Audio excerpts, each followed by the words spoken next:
So without further ado, there's nothing left, and it's time for the end of the podcast. But wait! Charlie Lilly, our UFC expert. Someone actually commented that on the last video in quotation marks, implying that I can't believe you said that. Oh, it's so hilarious. UFC expert. Where is this credential? Where is this? You're a fan that often likes to talk about it and talk about martial arts, and Yes. without tooting your horn too much, like, you know your stuff. There's no need to be embarrassed by that, And I'm not saying that you walk around thinking you're some Bruce Lee expert martial artist, but I think you know a fair bit. I think you should be humble and take that on. And I find it. I get very embarrassed about it. I find it a very difficult thing to talk about. I understand. I always concerned of coming across like do you know what I mean? So it's I see that, it's like, not the essence of what I represent. Yeah, and me as the non-fan going, China knows everything about UFC. To people that know about UFC, like to the same level as you, they're probably just sat there going, "I'll shut the fuck up." I'm going to do that now, and I'm instead going to pass over to Charlie because I want to hear his analysis on Ben Askren. He was gonna beat Jake Paul, wasn't he? Isn't that what you said? Yes. So, okay, right. Well, let's get into this. So, as you can see from last week, my predictions, you'd think a man that watches the UFC and stuff would be like, oh, this UFC fighter is definitely gonna beat up this YouTuber. I mean, I never had that. Obviously, I've had a lot of confidence and hope. I was hoping, Matt. I had a lot of hope, and I was putting into the universe. I couldn't say he was gonna win.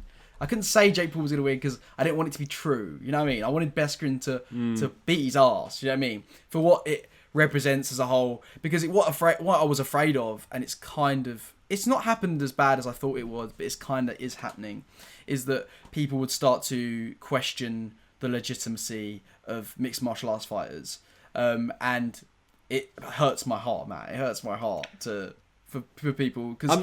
Mate, it hurts my brain. It hurts my brain because it doesn't make sense. Because even as a very fairly a filthy casual, the only reason Jake Paul won was because Ben didn't have all of his tools at his disposal, did he?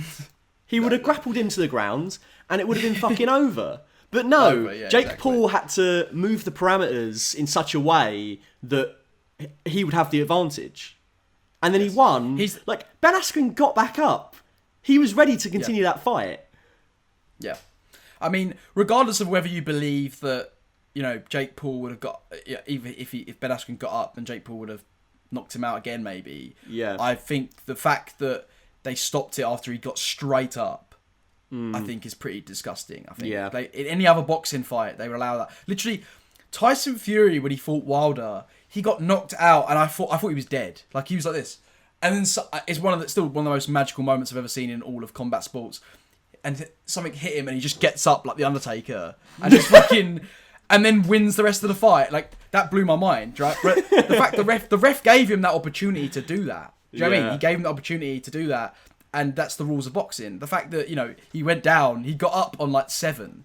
Do you know what I mean? Are you ever going to beat me down? Yeah, exactly. I just thought that was weird, but I can't take away that Jake Paul doesn't have some boxing skills. I can't take that away from him. But I do think he has been strategically picking people with not good boxing. He's not picking boxers. Yeah, of course he is. He's picked Dylan Dennis. He wants to fight Dylan Dennis, who's a jiu-jitsu fighter who's only had 2 MMA fights, and he's only just started working on his striking. So he's calling out him. He called out Ben Askren, which is a guy who's never used his striking ever. As you can see, he's not known for his striking. He's known for grappling, using his striking to get on the inside. So he's being very tactical about this. I mean, obviously he's improving and stuff. But I just want to see him. He's a good boxer, no doubt. But for him to sit there after the fight and go, look, I've proven to everyone I'm a real fighter. It's like, but you keep creating scenarios to prove you're a good fighter, don't you? It's not like you're doing it the hard way like everyone else. You're going the showbiz route. You're like he's WWEing boxing, isn't he? It's a show. It's a performance. It's a theatre. Yes. Yes. I was against it when it first came out, but now I'm kind of like, I'm turning into like, okay, well, boxing was dying. It was dying out. The UFC was sort of taking over. Boxing is still quite big over here, because we've got people like Tyson Fury, Anthony Joshua, like a lot of English stars, British superstars and stuff. Whereas in America, that it's kind of died out a bit more. The UFC's kind of taken over. So I get that he's putting eyes back on the sport, which is great. But it's just when he's using that to sort of disrespect the UFC or other sports that it bothers me. Because, you know, he's not calling out the best strikers in the UFC, is he? He's not calling out no, of course Adesanya, not. Stylebender. He's calling out wrestlers and jiu-jitsu fighters. You know, he's not people that are not known for their striking. And I just think, you know, I don't know who's going to fight next, but I hope he picks someone that is actually going to give him, you know, who could actually have some solid stand-up. It's just ridiculous. Like you know, it's like the equivalent of me bringing my mum onto the podcast, who, you know, it was a social worker for 30 years. She's never been very tech savvy. Bless her. Like, do you know what I mean? Like, she would be terrible on the podcast. I love my mum to bits, but she's not from that world. She doesn't have the expertise. It's not what she's been trained to do. So if I got my mum on here and she did a terrible job, no one could sit there and go, You let the side down, because it's like, how could she do a good job? And it's the same thing with like Askren. It's like, he's not trained to do the thing that Jake Paul is calling him out on. Like, he might be a fighter, but that's not his discipline. So like, the gloves are so weighted in Jake's favour from the start, and then the fact that the ref came to that decision, like, you know, I don't want to go as far as to say it was rigged, because I feel like it's a bit tinfoil hatty. But, you know, he definitely knocked him down. He definitely knocked him down. Hard and knocked him down. So. But I feel like it was designed to be over that quickly. Do you know what I mean? Like, it was designed so that Jake Paul was going to win. And I saw a tweet that absolutely slayed me. It was a shot of Ben afterwards, like, walking out, talking to his wife, smiling. And the tweet was just, "Who wrote the script, Ben? Who wrote the script?" He wrote the script. He's laughing. He just, you know what I mean? Everyone's going, oh, he's like, Jake Paul's going, oh, he ruined his embarrassment now for us. He's like, he doesn't care. You know, the guy was a champion and won championship. You know, he was an Olympian wrestler. Like, he's done it. He doesn't care. He's lost his. He just made $1 million in 2 minutes. Do you know what I mean? Literally. Like, look, if Jake Paul's watching, YouTuber to YouTuber, I would love to make $1 million in 2 minutes. Like, if you want to have a boxing match with me with full fat videos, bring the heat, mate. Bring it. Because I don't give a shit. I don't give a shit if he takes me out. $1 million in 2 minutes. In 2 minutes. Exactly. Like, Ben Askren's laughing all the way to the piggy bank, isn't he? Oh, 100%. 100%. What I want to see is Askren go, right, we've done it on your terms. Now we're going to do it on mine. I'm challenging you to a full mixed martial arts match. Do you know what I mean? And the offer's open. Well, funny you say this. Apparently they made a little agreement that they were going to have a wrestling match afterwards, because Jake Paul wrestled in high school, I think, and obviously Ben Askren is an Olympian wrestler, so they were like, okay, we can fight in your thing, then we fight. But then I think like Jake Paul tweeted like pretty much after the fight, like, nah, fuck you, I'm not doing it, you don't deserve it. It's like, oh yeah, because you know, like, you're just gonna get creamed. Do you know what it is? It's so frustrating. It is frustrating. But like I said, I can't take away the boxing skills of him, and I think my confidence last week, or my hope last week, was that Ben's experience, and that we haven't seen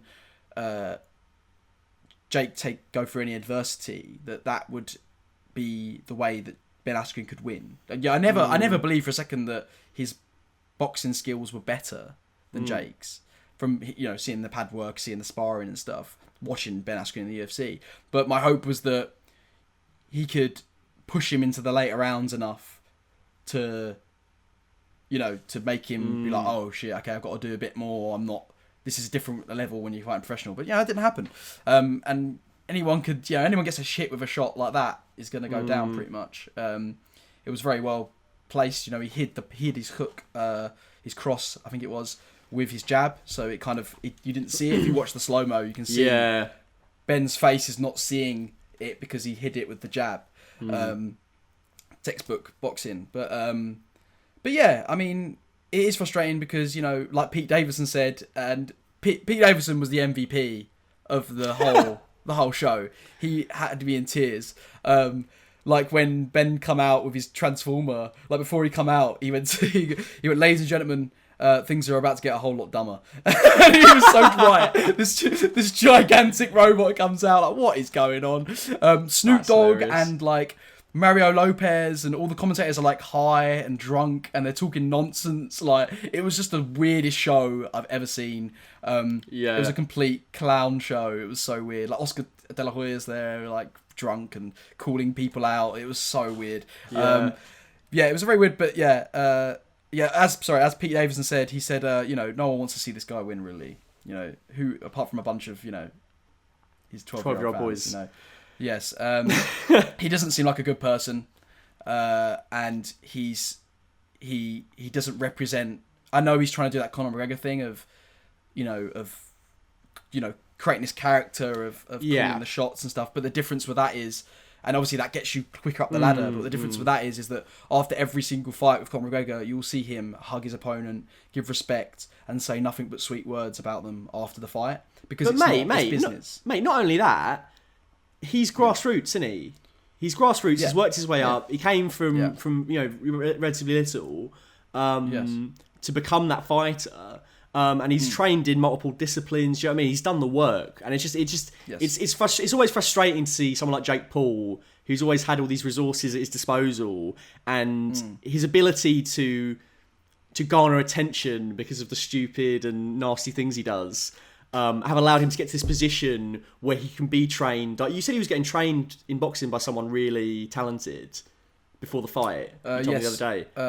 He's got like a whole boxing team. I remember Logan Paul had Shannon Briggs on his side when he fought KSI and stuff. Who's like didn't you say Jake Paul had someone on his side? Because I remember you telling me that someone was training him, or he's done training with someone. It's like, wow, like to get to train with that person before the fight. I think maybe you confuse it with Ben Askren was training with Freddie Roach, who trained Manny Pacquiao and GSP. But maybe and Anderson Silva. But he did obviously. He has a team of boxers, professionals by his side. Yeah. He's a rich boy that has used all the things at his disposal to create a scenario where he's fighting a man who is at a disadvantage in every sense because of the parameters of the fight, and then to knock him down in 2 minutes and then go, see, I'm a real fighter. It's just like you're no McGregor, and you never will be. No. You have to that takes years and years and years and years and years. And maybe he's training every day and doing the thing, and he obviously has exceeded quite a lot since his first fight. Yeah, when he did his YouTube fight. But I just find there's a level of complete disrespectfulness. They're selling the fight, but then he's not afterwards talking about Ben Askren going, you know what, I respect him for taking the fight. He was a gent the whole time. He's not saying that. He's still talking shit to him. Do you know what I mean? It's like, there's no level of like, that's not what martial arts is about. Like, you can sell the fight, but you can't still shit on them, kick someone while they're down. Do you know what I mean? I just hate that aspect of it. You know what I mean? And also, like, he needed Askren. Yeah. He needed Askren. Yes. There would be no fucking fight without Askren. No, exactly. He needed someone to take the fall who wasn't and also, he was selling the fight better than he was. He did the Rocky montage. 100%. He was giving way better trash talk. Yeah. Because that's the funny part. Like, Jake Paul, he gives it all the big and like he's some sort of Conor McGregor and that. But, like, he has not got the level of wit that McGregor has. Like, every one of his trash talks is just like, you're a pussy. Do you know what I mean? Like, it's so, you know what I mean? It's so, like, schoolboy. Like, he is like his fan base. Like, he talks to people like he's a 12-year-old. Do you know what I mean? It's so yeah, I guess that's my qualms with Jake Paul, and I hope I hope if maybe he becomes successful with it, and hopefully he turns around and goes, it was all an act, and I'm actually this good person, and this is not what martial arts is about. But I don't see that happening. Do you know what I mean? Yeah, that's not why. There's a point where you're playing a villain, but like the things he's doing to play that villain are villainous. So whether or not he goes, all this stand up straight when I'm talking to you, all this bollocks, even if he comes out and says, that was all like an act for me to garner more attention, it's like, you're still a cunt, aren't you? Excuse my French. Yeah. Excuse my French. I thought we should probably bleep that out. I don't know if I should bleep that out. I'm going to have to carry that. That's right. I feel like the C word steps too far. Yeah, especially for our American audience. They hate that stuff, don't they? The Americans, that's true. It's so funny how over here it's just said so freely. Yeah, then, like, you say that word to an American, and they're like, "Oh, ah." It's true. It's true. It's true. That's the only way. Like it. It's the only way to stop Captain America. Mackie, he's a tank, but you say the C word, he's like, "Oh, it just hurts my ears." Oh, God, you British are so crazy saying that word. Yeah, that's why you get Captain Britain just shouting it out. You silly cat. Right. Brilliant. Well, on that note, is there anything else you'd like to say, indeed, about the Falcon and the Winter Soldier, or the Ben Askren, the Askrening? The Askrening. Yeah, I mean, I feel like I've said everything about the Falcon and the Soldier I wanted to say. Unless there's anything I think about later, we'll probably talk about it next week on the podcast. I'm sure. Yeah. Later thoughts. But yeah, no, the Askren thing, I mean, I'm not a happy bunny. Also, what I said I was going to put a bet on? I went to put the bet on and the app wouldn't work. Like every time I kept trying to put my card details in, it kept playing up. So I just saw it as a sign. I was like, okay, I'm not going to do it. Yeah. Thank God I didn't. Thank God I didn't. So well, it was one of those bets, right, where you could stand to make a lot of money, but you'd only lose a $5. Yeah, right? yeah. So you would have been fine. Yeah, I would have been fine anyway. But I just didn't want to give Jake Paul the satisfaction. Yeah, no, I understand. This has been the Full Fat Podcast. I've been joined by Charlie Lilly. I've not been joined by Terry Merkin this week, but she'll be back next week. You can find me if you want to hear more of my vaguely neurotic banter and irritating voice. You can find that on Full Fat Videos, the YouTube channel. You can also find it on Instagram at full_fat_videos, and you can also find me on Twitter at fullfatvideos. Brilliant. Well, if you want to, see more of me and actually Terry, because you didn't get your Terry fix this week on the podcast, the Full Fat Podcast, but you get your Terry fix this week on Your Fat Film Was Awful, which you can find on YouTube. Your Fat Film Was Awful, where we're talking about Mean Girls. You can also find us on Facebook, Your Fat Film Was Awful, Instagram, Your Fat Film Was Awful, and Twitter at Fat Film Was Awful. And you can also follow me on Instagram at Charlie Lilly, or Letterboxd at Charlie Lilly. So plugging our personal socials now.